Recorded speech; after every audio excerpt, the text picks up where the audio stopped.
Hello guys, magbabalik ako sa aking YouTube. So, magsimula tayo dito sa aking garden. May nagbigay sa akin na, hindi, nanghingi ako ng punla ng malunggay sa kapwa ko Pilipino dito. And then, eto, binili lang namin sa, as in binili na, pero maliit pa lang. Namumulaklak na. Ewan ko kung magtula. Parang meron na siya. Oh, ayan. May isa na. Ayan po ay pipino. Pipinong may lahi. Hindi siya Tagalog. And then ito naman ay kalabasa. Dati marami na siyang bulaklak kaso nawala. And yung jalapeno, yan na. So kapag nagtaglamig, hindi din niya magtatagal. And then, bigay ito sa akin ng kapwa Pilipino din. Tanglad. Tanglad. Ano nga ba yun? Lemongrass. Correct ba yun? Lemongrass. Ito naman ay yung mga buto ng melon.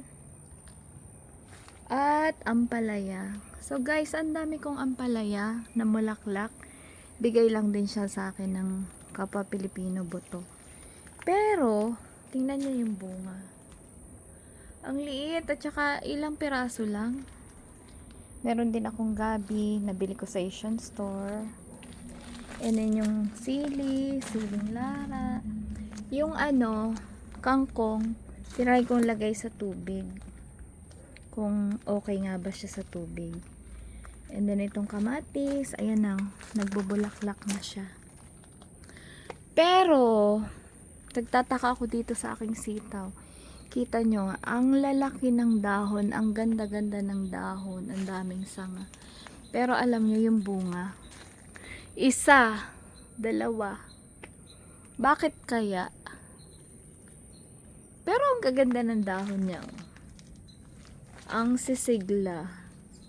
Pero dalawa lang yung bunga. Saan napunta? Ang tanong, sa dahon napunta yung bunga kasi ang gaganda talaga ng mga dahon. Tapos, ito yung aming okra. Nabulaklak na. Yan. Dito naman sa kabila, ayan pa rin yung ampalaya. May bunga siya ito. Yan. Ang liit. Ang liit. Ilan ba bunga niyan? So, dalawa. And then, may isa pa dito. Tatlo. Tapos, ito yung aking sayote. Wala pa siyang bunga. First time ko lang itanim yan. So, dito sa US, hindi ko alam kung dadami ba yan o hindi. Then, ito, tinanim ko lang yung isang yung kamote. Sweet potato. Hindi, mga tumubong patatas, inilagay ko dyan. Ayan, may bunga na siya na laman na siya na maliliit. Ewan ko lang kung lalaki yan. Yan. So, itong aking garden dito sa US. And then, meron ako ditong kamote ulit. Kangkong. And then, may sili dyan. Tapos, yung ube na tinanim ko dito, isa lang siyang maliit.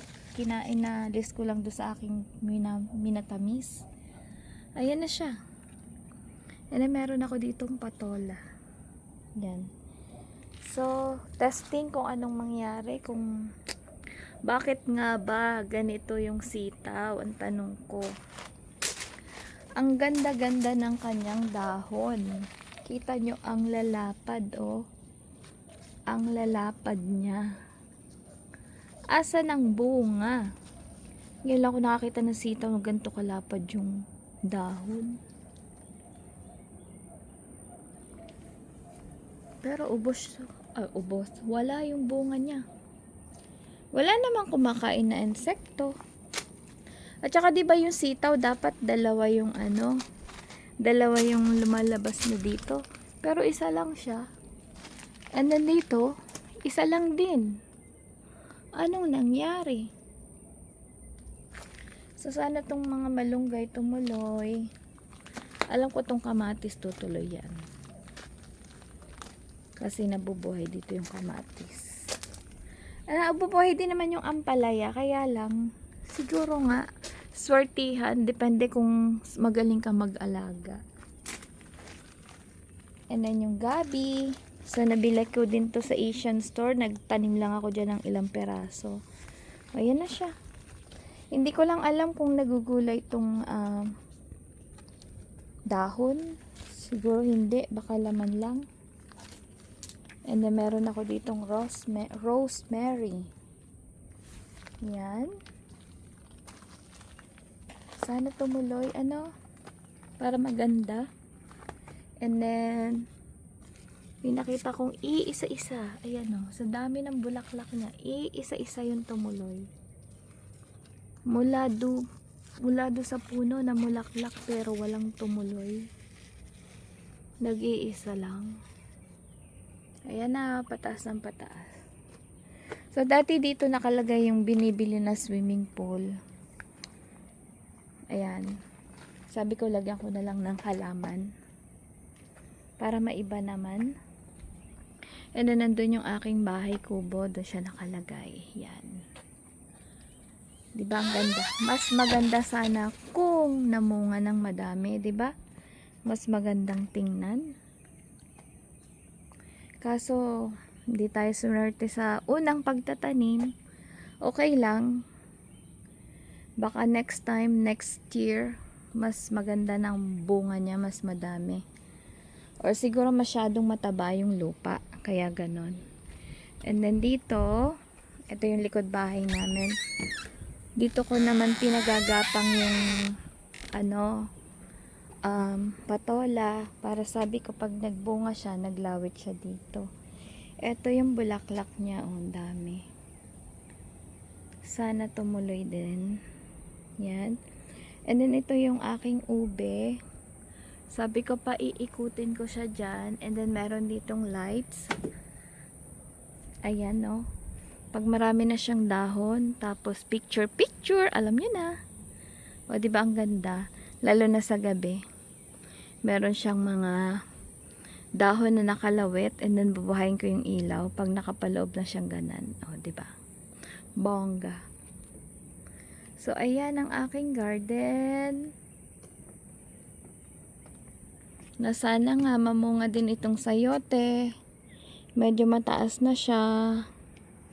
So, dito lang ako pagka walang ginagawa at naiinip. Lalabas ako dito. Titingnan yung mga halaman, kakausapin, ganon. Pero, bakit nga ba? Ang dami naman niyang bulaklak. Anong nangyari? Ang dami-dami niyang bulaklak. Iilan lang yung tumuloy. Ito, hindi pa siya nagbubunga. Pero ang dami niyang bulaklak. Ang ganda-ganda naman ng dahon niya. Pero bakit ganun? Hindi ko maintindihan. Di ba pag sa atin sa Pilipinas, nagganyan na, dire-diretso na sila, di ba? Dire-diretso na yung bunga nila kasi ang ganda-ganda ng bulaklak, ganda ng dahon. Pero bakit ganun? Ito sa dami ng bulaklak niya, ito lang. Isa lang na yan. Kita nyo ba? Isa-isa. Tapos ito, isa. Meron pa ditong itong malinggit at saka ito pa isa. So tatlo. Ito medyo masipag-sipag tong bumunga. Nakatatlo. Ito may isang maliit.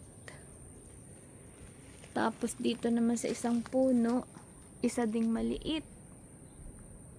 Ano ba yan? Yun lang. Parang hindi ko pa maigigisa. Kulang pa. And then itong isang puno na to, isa lang din. Pero at least nagbigay sila kahit pa isa-isa. May magugulay pa din. Pero mas maganda siguro kung mas madami, 'di ba? So dito tingnan natin sa mga yun, may isa din dito.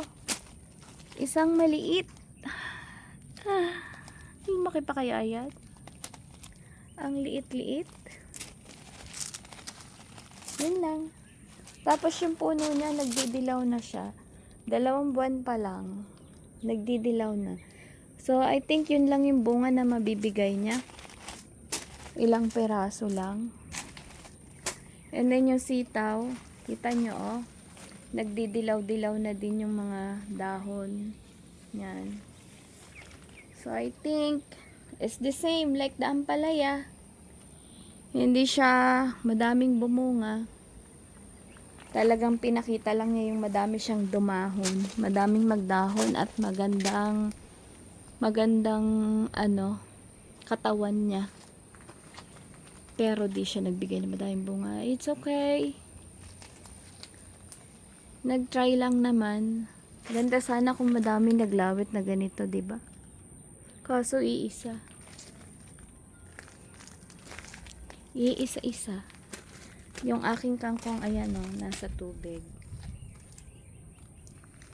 Meron ako nasa lupa at meron nasa tubig. Para malaman ko kung alin yung mas maganda na pagtaniman.